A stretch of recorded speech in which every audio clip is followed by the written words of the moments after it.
When you ask any seasoned Call of Duty Zombies player what their favorite map is, you're bound to get a wide variety of answers. Most players will go for the ambitious or larger maps such as Mob of the Dead, Shadows of Evil, the Riese, Gorod Krovi, etc. I do understand why people choose these maps. They're fun, have tons of content and kick-ass wonder weapons to play around with, and are enriched with stories and large Easter egg quests.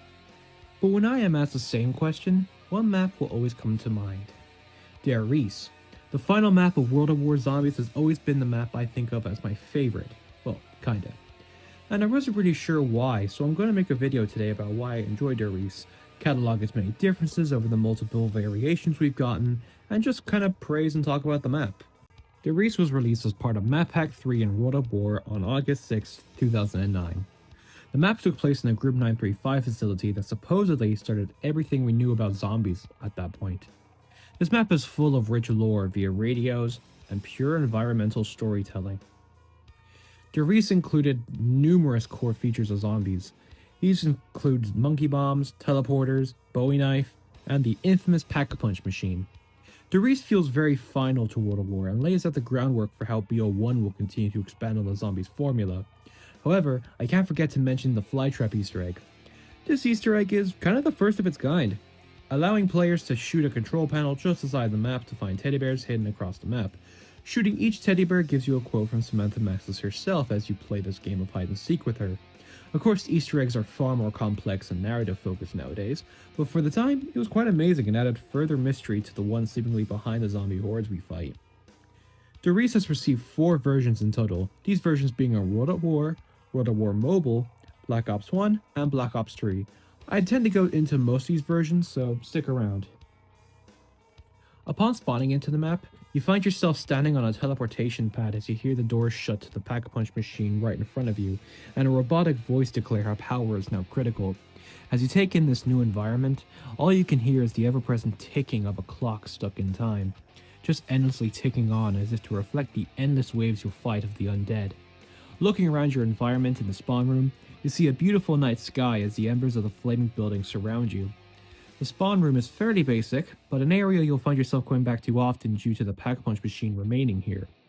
The spawn room also has a radio that, when interacted with, plays audio of what appears to be Dr. Maxis experimenting on getting the zombies to obey his command.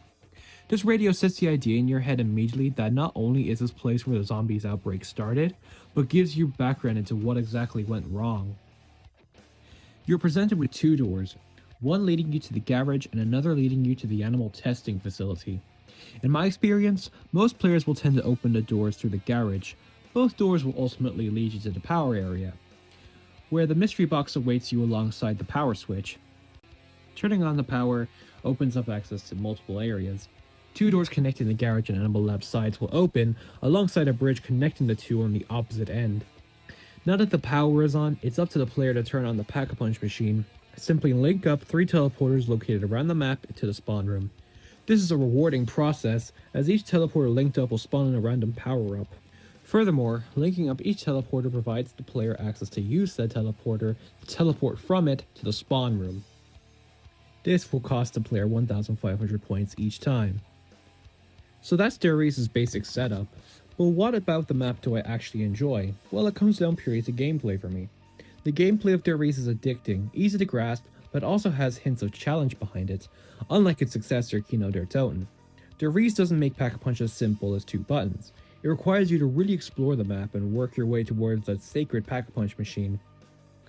Another element that I enjoy is how there's both easy ways to camp and train. The catwalk is up there as one of the best camping spots in all of Call of Duty Zombies.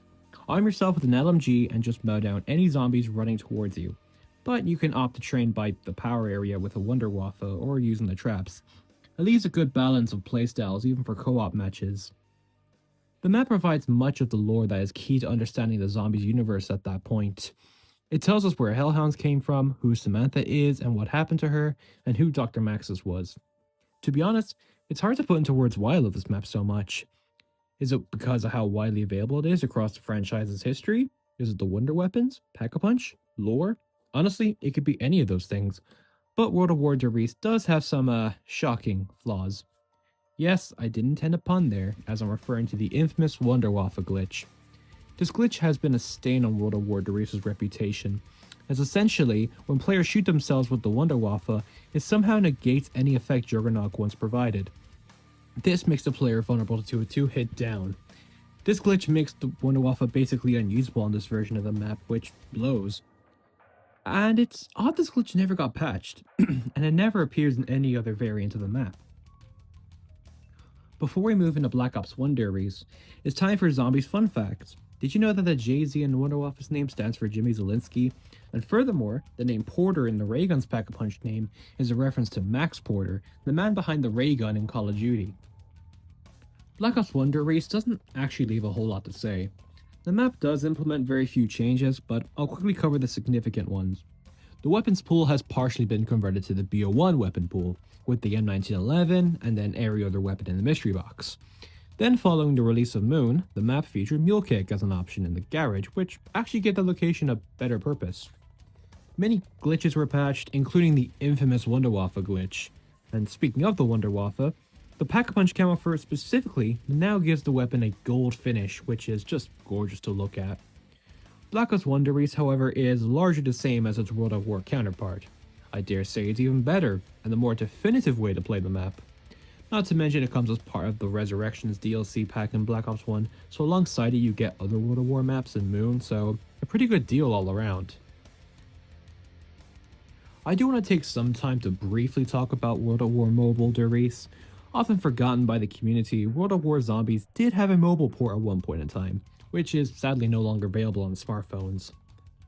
The game featured Riese, and aside from some minor changes to the weapon pool such as the absence of scope snipers and the absence of launchers, it's largely the same map, just downgraded to fit a mobile device of the time. Now getting into the final version of Riese as of the time of making this video, we have a more reimagining or redefining of Riese with the Giant on Black Ops 3. Released as a bonus map for Season Pass holders, this map launched alongside the game, which had it going up against my favorite map of all time, Shadows of Evil. Story-wise, the map actually takes a different direction from its predecessors. It takes place in an alternate universe where Primus teleports to the facility to kill Ultimus Richthofen. The map features a brand new cinematic cutscene showing off as much, and now we play as the Primus version of our characters in this location. From a story perspective, this is actually pretty cool. It allows those who've missed out on Black Ops 2 Origins to meet and experience the new crew whilst in a familiar setting. Aside from graphical differences, the Giant is aesthetically very different from its predecessors. A snowy theme now takes over the map alongside new scenic features such as this hanging Origins robot head.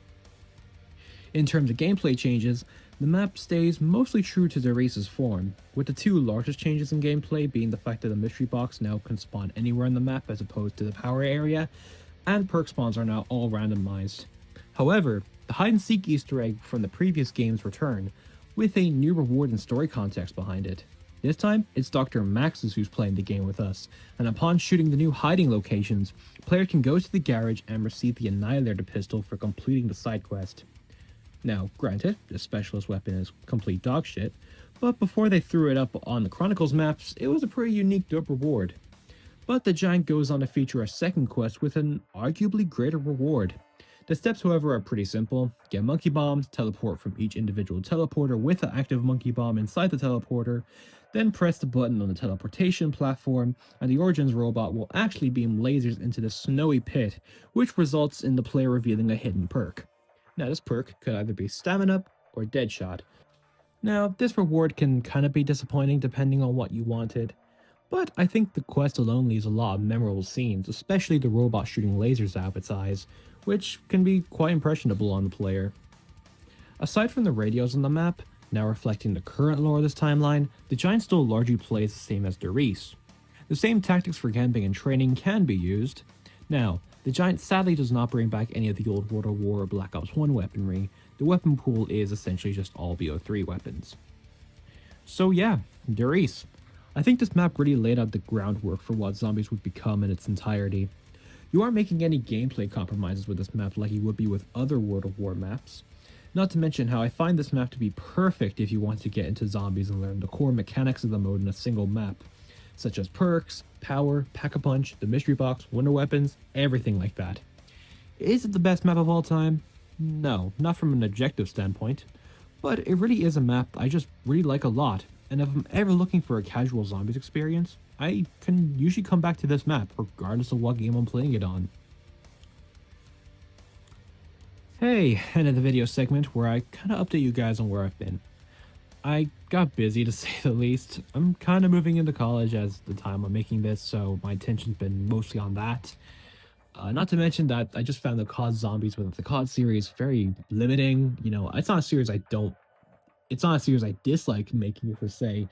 I just want to expand my content and other stuff before I kind of go back to it. I haven't been entirely off the YouTube scene though. I've been collaborating on a good few videos with my good friend Splevin. I'll link her channel in the description below. Please show her some love. She's a great content creator. But that's kind of it, you know. I'm gonna be making more videos based on zombies. Maybe if I feel the motivation, I will make a fourth episode of COD Zombies with the COD.